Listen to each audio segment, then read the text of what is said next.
The 1980s made commercials unforgettable. Between cartoons and sitcoms, we sang the jingles, repeated the slogans, and believed every word. These ads didn't just sell products, they became part of who we were. So grab a bowl of cereal and let's rewind to the lines we can still quote today. It started with an old woman standing at a fast food counter, squinting at a bun that seemed too big for its purpose. Then, she asked the question that would echo across America. Where's the beef? Wendy's turned 3 simple words into a cultural phenomenon. It was funny, sharp, and perfectly timed for a world that loved quick wit. Kids said it, comedians said it, even politicians quoted it on national television. Where's the beef became more than an ad. It was a catchphrase that defined humor in the 80s. It proved that one clever line could make a brand unforgettable. And as America laughed around dinner tables and office water coolers, another sound was starting to fill the morning air, one that came with the smell of fresh coffee. Mornings in the 80s often began with a familiar tune. The best part of waking up is Folgers in your cup. That jingle was soft, warm, and comforting, like sunlight breaking through the blinds. It played in countless homes as coffee brewed and families started their day. Folgers did not just sell coffee, it sold a feeling, the idea that home began with a cup. The melody was so memorable that even those who did not drink coffee could hum it without trying. It was gentle nostalgia wrapped in harmony, and just as the Folgers song welcomed each day, another tune played on every kid's television screen, promising a world where growing up was optional. There was a song every child in the 80s knew by heart. I don't want to grow up, I'm a Toys R Us kid. It was pure joy, full of color, wonder, and imagination. The commercial showed smiling children running through aisles of toys, living out the dreams of every kid watching from home. It made the toy store feel like paradise, a place where fun never had to end.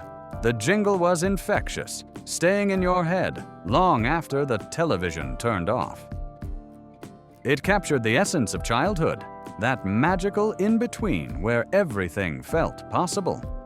And while Toys R Us made kids dream, another jingle soon had everyone, young and old, snapping their fingers along to a sweet, chocolatey beat. Few jingles from the 80s are as instantly recognizable as "Give me a break, give me a break, break me off a piece of that Kit Kat bar." It was playful, catchy, and impossible not to sing. The rhythm was perfect, the melody simple enough for everyone to remember. It was advertising genius disguised as fun. The Kit Kat commercial turned an ordinary candy bar into something you had to sing about. It was more than chocolate. It was a moment of joy, a pause in your day that came with a tune. And just like that sweet little break, another icon of the decade was powering up, one that just kept going and going. The Energizer Bunny was not just a mascot, it was a movement. Pink, fuzzy, and wearing sunglasses, it marched to its own beat, banging a drum that never seemed to stop. The phrase, "It keeps going and going," became the ultimate symbol of endurance. It was funny, brilliant, and endlessly quotable. The commercial blended humor with innovation, showing how something so small could outlast everything else. The bunny became part of pop culture, appearing in parodies, cartoons, and even award shows. Everyone knew that steady drumbeat meant one thing: unstoppable energy. And while the bunny kept marching across screens, another moment was stealing hearts, one that began with a football legend and a bottle of soda. It was one of the most heartwarming moments ever aired on television. A young boy offering his Coca-Cola to football legend, Mean Joe Green. At first, the athlete looks exhausted, too proud to accept the gesture. But as the kid insists, something shifts. Green takes a sip, turns back, and says with a smile, "Hey kid, catch," tossing him his jersey. It was a moment of pure sincerity, wrapped in a soda commercial. Coca-Cola managed to bottle kindness, sportsmanship, and heart, all in 30 seconds. That simple exchange became one of the most quoted scenes of the decade, proof that emotion could sell as strongly as sugar. And while that Coke bottle symbolized friendship, another ad reminded America that some things were just part of daily duty, even before sunrise. Time to make the donuts. The words were tired, muttered, and unforgettable. Fred the baker from Dunkin' Donuts became a symbol of hard work and routine. Every morning before dawn, he shuffled out of bed to make the treats that America loved. The commercial was funny, but real. It captured that groggy determination everyone felt getting up for work. Fred became a household name, a blue-collar hero with flour on his hands and pride in his craft.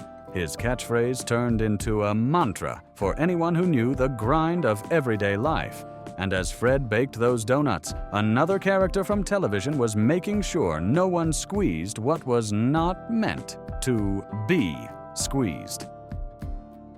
Please do not squeeze the Charmin. Mr. Whipple said it so many times, America could hear it in their sleep. The grocery store manager scolding customers who could not resist the softness of Charmin toilet paper became an 80s staple. It was absurd, yet charming. The humor came from something ordinary turned dramatic. Everyone recognized that little moment of temptation, the curiosity to test something that looked too soft to ignore. Mr. Whipple's voice, polite yet firm, became part of pop culture. The campaign ran for years, becoming one of the most recognizable taglines of its time. And while Mr. Whipple guarded the Charmin, another television moment captured the innocence of childhood, one that began with a picky eater and a bowl of cereal. He likes it! Hey, Mikey! Those words made Life cereal a legend.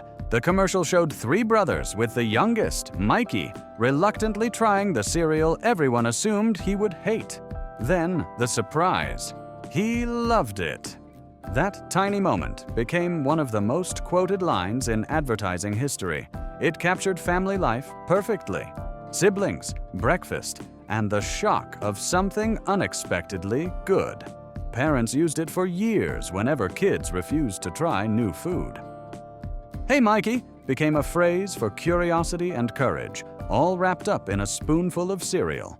And as kids across America learned that lesson at the breakfast table, another challenge was calling from the television, one that dared everyone to put their favorite drink to the test.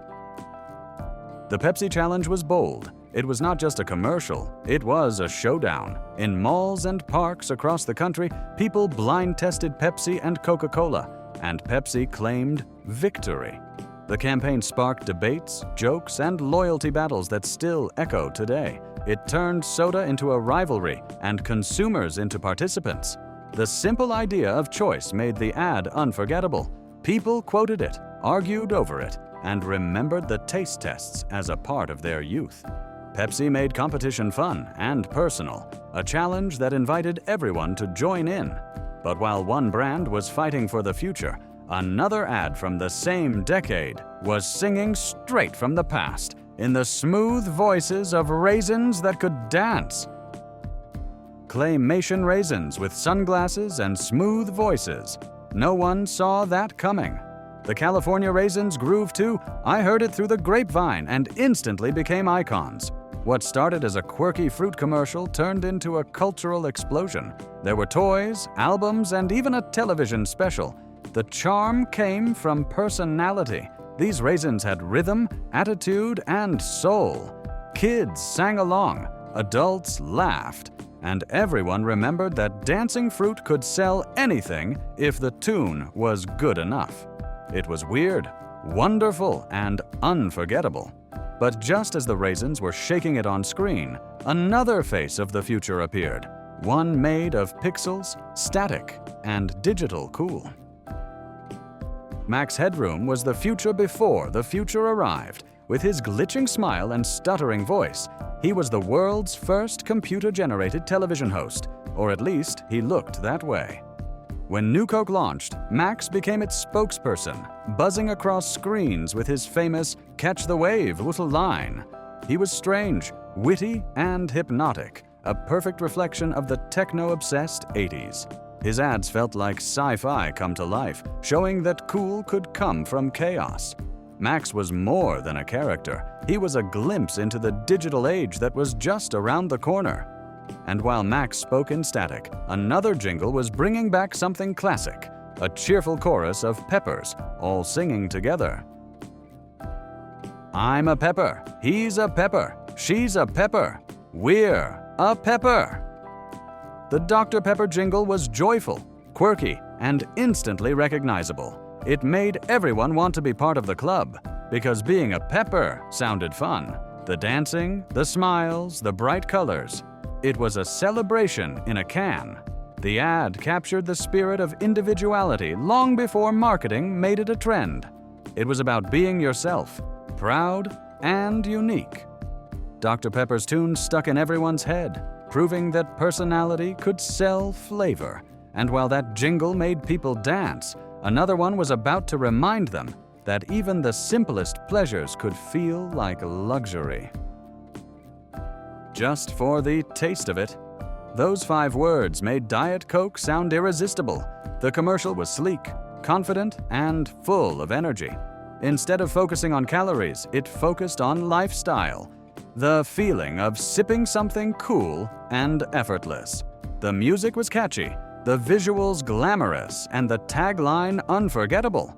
Diet Coke became the drink of choice for a generation that wanted balance, a mix of indulgence and restraint. It was advertising at its smoothest, selling a mood rather than a product.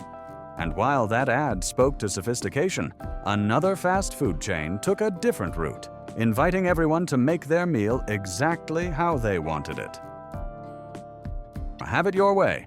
Burger King's jingle turned ordering a burger into a declaration of freedom. No onions, extra pickles, it was all up to you. The song was upbeat, catchy, and impossible to forget. It made eating out feel personal, like every customer mattered. Burger King wasn't just serving food, it was serving choice, something revolutionary for its time. The campaign captured the growing American desire for individuality and control. People hummed it on their way to lunch, smiling at the idea of burgers made their way. It was a simple message, perfectly timed. And while Burger King gave you control over your meal, another golden name was reminding the world that a little kindness could still go a long way. McDonald's told the world, you deserve a break today. And in that moment, a hamburger became a symbol of happiness. The commercials showed families, friends, and laughter. People sharing meals, not just food. The golden arches glowed like a beacon of comfort, promising warmth and familiarity wherever you went. The song was gentle, hopeful, and it stuck with you long after the ad ended. McDonald's didn't just sell fast food, it sold togetherness. It made you feel good about stopping for something simple. The jingle became a kind of musical hug for the whole country. But while McDonald's brought people together, another commercial from the same era reminded us that even our pets had a song of their own, one that was impossible to forget. Meow, meow, meow, meow. It was the jingle every cat owner knew, and every human could hum. The Meow Mix commercial took something ordinary, like cat food, and made it hilarious, catchy, and strangely charming. A cat singing about its dinner was absurd, but it worked. Kids loved it, adults laughed, and the tune found its way into everyone's mind. It was the kind of advertising that made you smile before you even realized it. Simplicity and humor gave it staying power, turning a pet food ad into pop culture. And while Meow Mix spoke for cats, another brand was busy speaking to everyone who loved a little sweetness. And maybe a twin or two.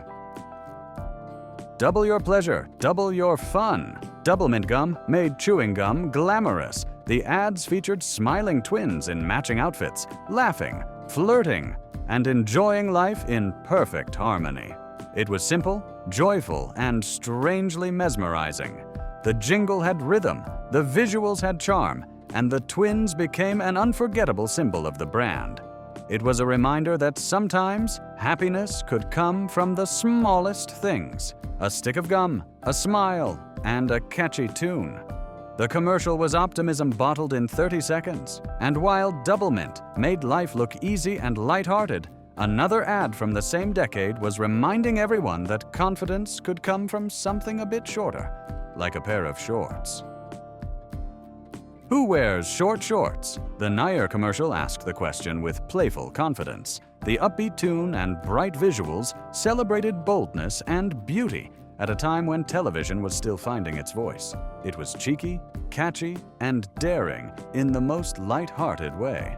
Nair turned hair removal into empowerment, a wink at vanity that made everyone smile. The jingle stuck in your head for days, repeating in that teasing little rhythm. It captured the confidence of the 80s perfectly: colorful, fearless, and full of fun.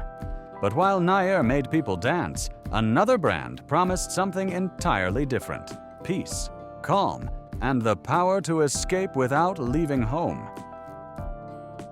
Calgon, take me away. It was the sigh of relief heard across America.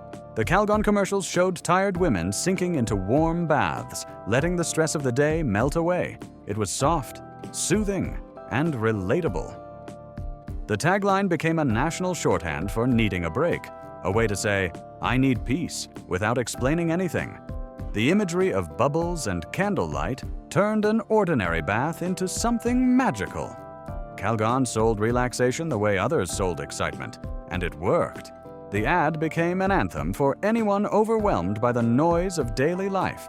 And while Calgon whisked people away to calm waters, another jingle was about to move them, quite literally, with energy and rhythm.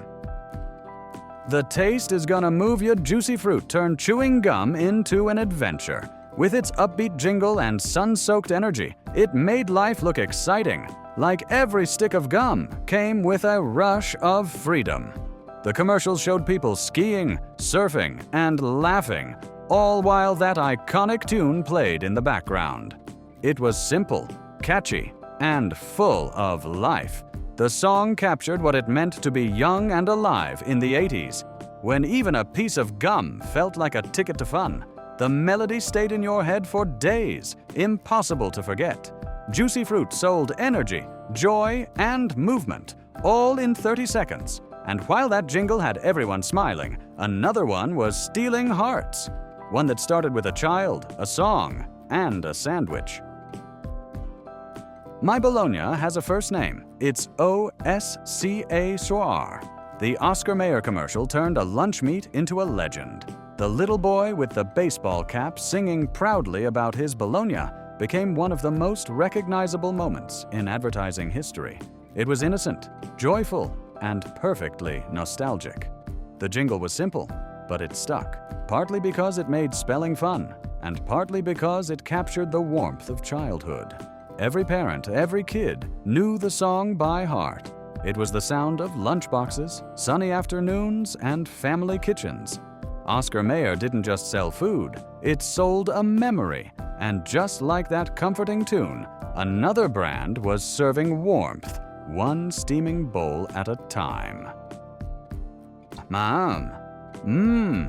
Good. Few jingles were as instantly satisfying as Campbell's soup. The commercials showed smiling families gathered around the table, spoons in hand, savoring the kind of comfort only soup could bring.